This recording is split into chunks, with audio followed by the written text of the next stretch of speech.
இவங்க கிளாஸ் எடுத்துட்டு இருக்காங்க. அப்ப ஒரு பொண்ணு நாக்கு நீட்டி அப்படியே அந்த பொண்ண கொல்ல போகுது.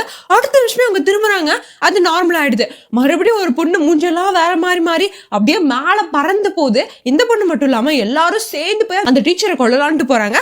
ஆனா அடுத்த நிமிஷமே அவங்க திரும்பி பார்த்துறாங்க. நார்மல் ஆயிடுது. ஐயோ என்னமோ நடக்குதுடா அப்படின்னு குடு குடு குடுன்னு அவங்க வீட்டுக்கு போலாம் அப்படின்ட்டு போயிட்டு இருக்காங்க. அந்த டைம்ல அந்த கிளாஸ்ல இருந்த ஒரு பொண்ணு வந்து சொல்லுது, இனிமேல் நீங்க ஸ்கூலுக்கு வராதீங்க, வந்தீங்கன்னா உங்களுக்கு தான் பிரச்சனை அப்படின்றாங்க. அது உனக்கு தேவையில்லாத விஷயம், நீ போ அப்படின்னு சொல்லிட்டு இந்த பொண்ணு பாட்டுக்கு வந்துடுறாங்க. அப்ப அவங்க பாய் ஃப்ரெண்ட் வந்து பேசுறாங்க, அம்மா இப்ப நீ யார்கிட்ட பேசிட்டு வர அப்படின்றாங்க. ஏன் அந்த மாதிரி கேட்கற அப்படின்ட்டு ஒரு வீடியோவை காட்டுறாங்க. அப்பதான் தெரியுது அந்த மாதிரி யாருமே இவங்க கிட்ட வந்து பேசல அப்படின்னு. உடனே இந்த பிரச்சனையை நான் சால்வ் பண்றேன், வாசுறுதி போலான்ட்டு ஒரு சாமியார் கிட்ட கூட்டிட்டு போறாங்க. அவர் வந்து ஒரு கத்தி தராங்க, உங்களுக்கு ப்ராப்ளம் வரும்போது இதை யூஸ் பண்ணுங்க அப்படின்னு. இனிமேல் நம்ம ஸ்கூல் போகக்கூடாது அப்படின்னு கம்முனு வீட்டுல உட்காந்துருக்காங்க. ஆனா அந்த பேய்களை கால் பண்ணி பார்க்குது, இவங்க போன் எடுக்க மாட்டாங்க.